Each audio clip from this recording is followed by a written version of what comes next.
Hello, ladies and gentlemen. My name is VTech Guy. We're here. We got Dane with us. We got Mullins. How are you gentlemen doing today? Pretty good, pretty good. Hey, that's pretty good. So, we just watched WWE Extreme Rules 2017. June 4th, 2017, of course. Dane, how are you doing? Hey, pretty swell, pretty swell. You think How you're are doing you well? doing? You think you're doing well? Think you're doing well? I think I'm cute. I know I'm sexy. Let's start with the pre-show, I guess. Apollo Crews with Titus O'Neil representing the Titus brand, taking on Callisto. Yeah, Kalisto. yeah, Callisto. Kalisto. Wow, I can't believe they let Callisto win. I had my money on Titus. Dude, it's there. the Kane mask. I told you. It is the Kane mask. They're letting him only win because he has Kane mask now. They're killing the Titus brand. Yeah, in my opinion, like the Titus brand. Did they ever win? Did they ever win? No, they don't. A couple times. They don't get to win. They're not allowed to win on paper. Won, like, not on once paper. Out of, like, their whole this thing's been going on for I feel like 2 or 3 months, and they've won. No, I don't think it's been that matches. long, has it? It feels like it's only been maybe a month and a half. It's been like 2 months, maybe. It's been like 2 months. But yeah, maybe 2. Yeah, I thought Titus should have got the win here. Simply because it would have helped the Titus brand, but I said Titus. I meant Apollo. Yeah, Apollo should have got the win here. It's the Titus brand. Apollo's on the Titus brand. Yeah. Oh no, it's been going on since Apollo came over to Raw. Yeah, it's about a month and a half. Cause Superstar Shakeup. Yeah, that Superstar Shakeup was very evident tonight. If you really think about it, half those guys that were involved in the shakeup were out there tonight. It was very SmackDown-ish, kind of blended. Yeah. So Kalisto wins. Who knows what that will give him? Maybe cruiserweight title. Really? Maybe he moves up. Maybe he moves up in the world. He gets to move up from beating Braun Strowman to cruiserweight title. Cruiserweight champion, maybe. Yeah. Dean and Miz kicked off the show, and there was like a 10-minute delay before they kicked off the show, which was a little weird. No, it was really weird. Because the thing about it, I didn't even realize it was 10 minutes, but you had come back because you were getting everything situated for the pay-per-view. You had came back at exactly 8:10, and you're like, has the match not started yet? And they were just finishing the second entrance by that point.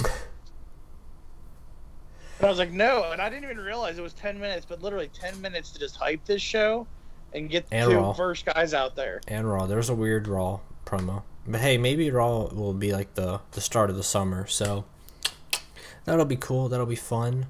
Summertime's upon us.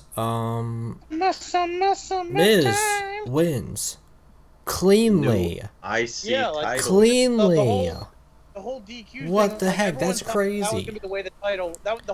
Everyone thought that was gonna be the way he wanted, if he wanted it all. Was the title changing hands because of the stipulation that Dean would lose the belt if he got DQ'd? Doesn't make sense to limit the best hardcore guy on the Extreme Rules pay-per-view. The most hardcore pay-per-view. It seems like they shouldn't have even had the stipulation at that point. If they were going to have Miz win it... They just had 2 matches. They just had a singles match. Yeah, they should have just had a normal singles match. Or no. They call this a swerve. They call this a swerve. Okay, Russo. Hey, Russo, we'll get to you in a second. Oh, wait, I think we're already to you. Yeah? Is it the women's match now? No. What was before it? Some Elias Sampson talk. There, yup. Elias Sampson. So we thought Elias Sampson was going to get involved because it was an eye for an eye. That he was going to get involved with the Miz thing. That's a no. Maybe he'll get involved with Enzo Amore and Big Cass. We still have our hopes for that. Other than that, we don't know what the heck this guy is doing. He went out and basically had a concert for a couple minutes. It was a really good song. It was pretty good. Enjoyed Yeah. it. I'm looking for it on iTunes right now. The 3-chord special. I guess that's what we can call it, right? Yep. Yeah. Hey, that's pretty good. So, now the women's match. No. No. Rich Swann and Oh, Sasha. I want wanted to kill to myself forget about now. that match. Thanks. All right, we'll get to the point. Noam Dar and Alicia Fox Alicia Fox. Yeah. Well, I don't even want to talk about this match because it makes me angry. Why? Because here's why. Slaps on my body parts. They just let Sasha and Rich Swann win. Why? There's no real reason. They're higher up on the hierarchy, you know. Would it have been good for Alicia Fox and Noam Dar to get the win? Hell yeah. Did they? It would make more sense, honestly, to be honest. Just like with Apollo Crews getting the win. Would have been good? Yeah. Did they do it? No. So. Did they do it? No. No. The worst match might be the match coming up.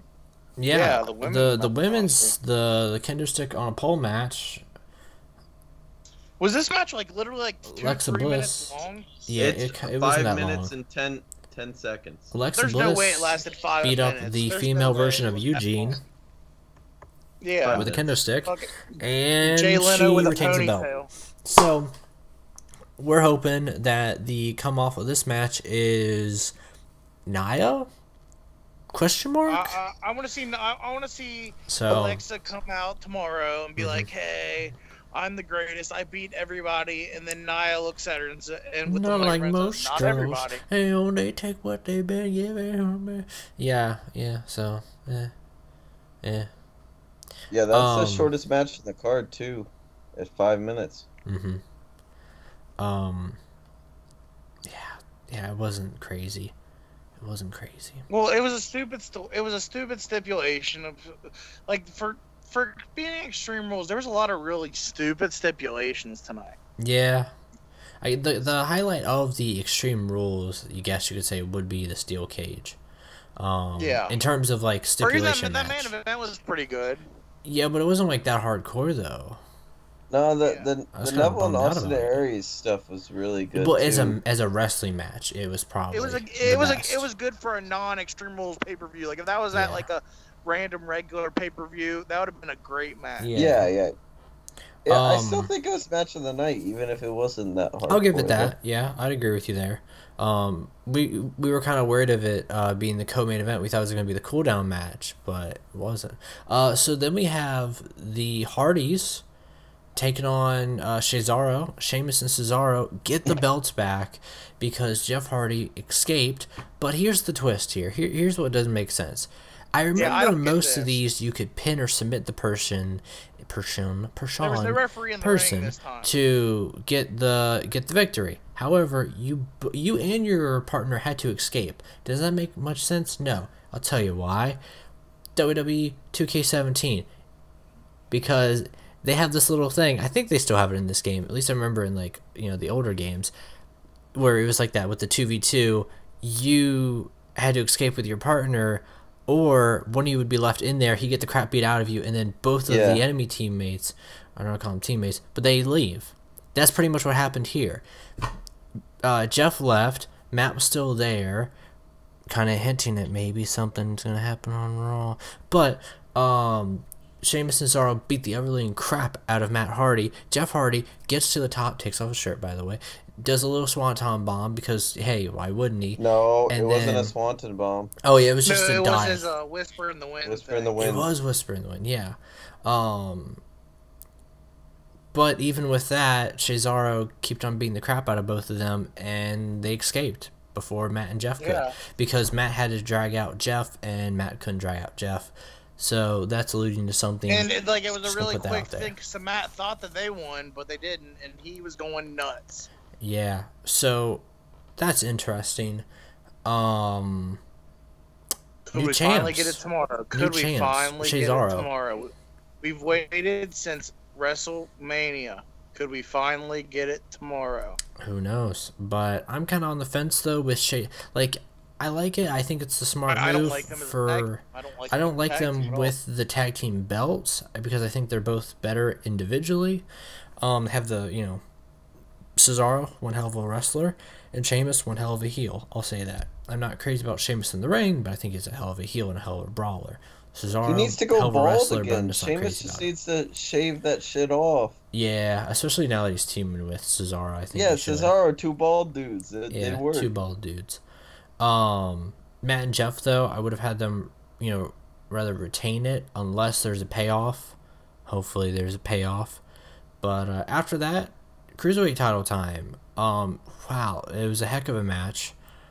Aries lost, though. I really enjoyed Aries, yeah, Aries why? lost. Like, that's the only thing I have a problem with this match. The last two matches ended in submission, by the way. But I don't think... Did either one, okay, so Aries tapped out. The other guy, will get to him. He didn't tap out. We're going to get to that, by the way. But Aries was put into, oh, shoot. What is Neville's finisher's called? What is it called? I can't remember. It's the little Rings stretch. of Saturn. Rings of Saturn, yeah. Perry Saturn. They had a really freaking good match. I'll say that. Really freaking good match. But Neville's still keeping the belt, so it's kind of like, what's next for Neville to do? You know what I mean? Like, what's there? But yeah, Aries couldn't get it. This is his third strikeout, so this might be it for him in the Cruiserweight title, maybe. Unless they get a rematch at SummerSlam and he gets it, which is what we've been saying. He'll lose. He lost at Mania, but he'll get the next pay-per-view. He lost it at what was it, Payback? We'll get it at Extreme Rules. He didn't. So, who knows when it comes to Aries in that belt. Maybe we'll just elude him. But Neville's pretty damn good, though. I'll say that. And now the cluster of a match that was the main event, in my opinion at least. I think it was very, everywhere. I guess that's what happens when, you have every wrestler who's really good on your brand and, the main event scene wrestle. But at the same time, there's so many clashing styles and clashing characters, and it should have been elimination. The guy that I predicted to win actually takes the loss here. But so we have Finn Balor, Samoa Joe, Roman Reigns, Seth flipping Rollins, which a girl was headbanging to when he came out. And she was going nuts. And Bray Wyatt, and they're fighting to get their ass beat by Brock Lesnar at Great Balls of Fire. By the way, they got the actual copyright to the theme song for the actual song. Yeah, Jerry Lee Lewis, thank you. Yeah, that's great. Thanks, Jerry Lee Lewis. Shout out. I mean, it's an old song. I guess it kind of would have been easy to get. It's a lovely song. It is a great song, especially if you're having a pay-per-view named Great Balls of Fire. Just you kind of don't drop the ball by not having that as the theme song if you name a pay-per-view Great Balls of Fire. Yeah. So it really wasn't that hardcore. That's the thing with it. Yeah, it was okay. I don't know how to feel about it right now. The through the barricade stuff was pretty cool. Yeah. What else happened that was pretty cool? There's one or two other things. There's a table spot. It just sucks that Finn Balor didn't tap out, but he lost to the Coquina Clutch submission hold, and we'll get to this. All right, so usually the referee, they have to put your hand up once and then down and then twice and then down and then three and then down and you lose.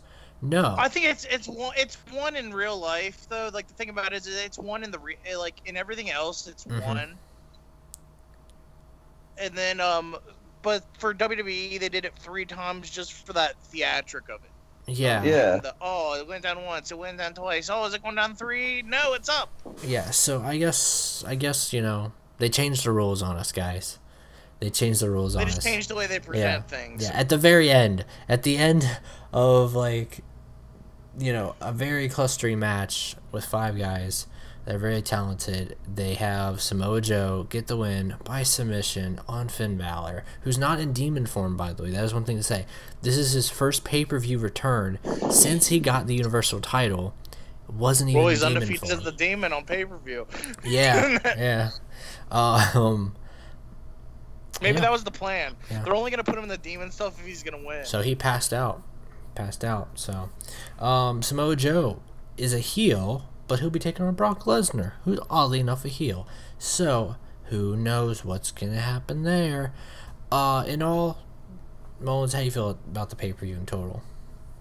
I like it. It told a good story. It definitely leaves me wondering. Like, it doesn't leave me like there's certain times where a pay-per-view will have so many questions it almost pisses me off. There's a lot of questions coming out of this pay-per-view, but I'm really excited to see over the next couple days. Obviously, like I said, these next 3 days, I said we're gonna really decide like the summer going forward. I said these need to be three strong days, and I feel like this was a good pay-per-view to kick off the 3 days. We got a couple new champions in there, as we got new tag champs and a new intercontinental champ. Even though, you know, they've been flip-flopping the belt for the IC belt around. So yeah, like, but I'm just saying, like, in general, like, I feel like everything's going pretty well as it pertains to, like, we got a new intercontinental champ, we got new tag champs, which means that, like, where do the Hardys go from here? Do we get to see what we want to see? And I haven't jinxed it by mentioning the word that begins with a B and ends with a broken yet. Broken. Yes. Yeah. Because do we get to see that now? Do we get to see it? Like, where do we go from here? Like, that's what it excites you, and it makes you, like, a pay-per-view like this makes you want to tune in tomorrow. Like, that's the thing is you gotta have a pay-per-view that makes you want to tune in. Like, there's pay-per-views that I've seen, there's pay-per-views I've watched where, like, I'll watch it and then, like, the next show I'm like, do I even really want to watch the next night?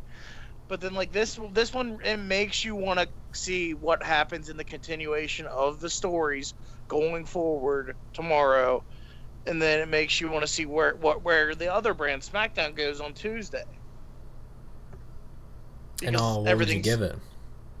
The pay-per-view in general, I'm gonna give it. Let's go with a solid 8.5. Dane, what are you feeling? Well, before I give my kind of, opinion, my rating. All right.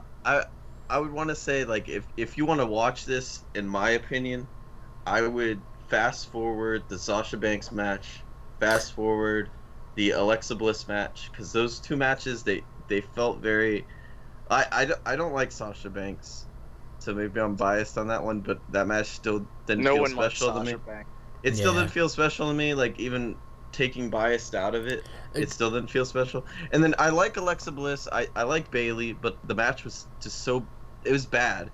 Like, it was real bad. Do you think they should have put Goldust, that storyline, like, on the show? Because, in my opinion, I feel like they should have. That was a bigger feud than the Sasha thing. They gave that was bigger than the Sasha thing. I feel like you could have even flip-flopped the whole Kalisto, because they've been really pushing this Titus brand thing. They could have easily flip-flopped the whole and had Kalisto and Apollo on the main show rather than Sasha within that tag team match. Yeah. I feel like they could have just completely scrapped that all together and saved that for, like, a SummerSlam. They could have, like, continued to build that and save that for a SummerSlam. Well, where is that Goldust thing going?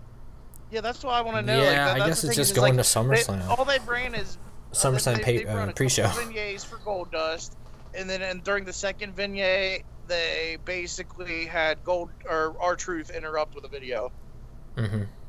Yeah. Well, so yeah, I would say watch everything but those two matches. I love fucking Alexa Bliss's shit usually. Wasn't having it tonight. It was kind of the worst I've seen from her, and maybe even from Bayley as well. Yeah, I don't know what the heck was going on there. I don't know if they just didn't have enough time, or it's just such a weird. Maybe they tried to squeeze it in, because it was a short match. It was only like 5 minutes. It was the shortest on the card. So skip those two matches. Watch the rest. The Miz match, pretty interesting stuff. Not his best work, but still worth watching. Kalisto and Apollo, not big on those guys, but it's definitely worth watching. Good stuff from them. Apollo, impressive as always. He just needs to find, himself, in this whole, he needs to find a character that really works for him, and he's getting there. He's just not quite there. The Hardys, that shit's gonna be interesting. We don't know what's going to happen with that. Definitely tune in, as Mullen said. Samoa Joe, interesting pick. I don't know how that he might mash good with Brock. I don't know. I just don't know. Brock does good with those brawling styles. Like, that's the thing is they have very similar styles. A lot of submission based, a lot of striking. Yeah, I'm gonna go a little. I'm gonna go a little lower than you. I'd probably say 7.5 out of 10. It's not bad. It's still worth watching. Yeah. Still watch it. If you are questioning, should I watch that shit? It's like, yeah, you're gonna be. The main event's good. It's a little clustered, as Tech said, but it didn't distract me too much. I still enjoyed it for what it was.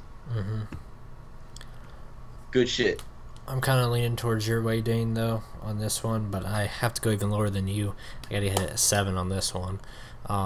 Like I said, pre-show, didn't really feel like there was much going on in the pay-per-view, especially, you know, Goldust and R-Truth was, you know, more shocking for, you know, given their state in WWE was like just goofball jobbers, but then Goldust turning was very interesting. More interesting than Sasha and Rich Swann, which just happened. More interesting than the Titus brand, which has been taking the backseat to everything in the world. It needed to take the backseat. Alexa Bliss and Bayley, I feel like, really just fell down the hill because of this, you know, last segment. The Bayley "This Is Your Life." I feel like that what's really killed this feud for a lot of people, sadly. Well, yeah, maybe management was like, "Oh shit, we want people to forget that segment." Steel cage match was pretty great. It was phenomenal. Elias Sampson was great, phenomenal. Dean and Miz was really, it was but the ending was good. Ending was good. It was a bit shocking. Aries and Neville had a hell of a match, like I said. The 5-way match, though, was just a bit of a cluster, in my opinion. But I'll give it a solid 7. Not bad. Oh, wait. Like I got a question. Phenomenal, but it was good. So, I got it. Yeah. What do you rate the Drifters' performance tonight? His song? Probably an 8.25. And maybe an 8.5. Yeah, it's definitely. I'm an waiting for the 8.5. mixtape. So best on YouTube. Best on YouTube. YouTube. I'm gonna be blaring that tomorrow on my iPod while I'm doing the yoga. All right, peoples. See ya.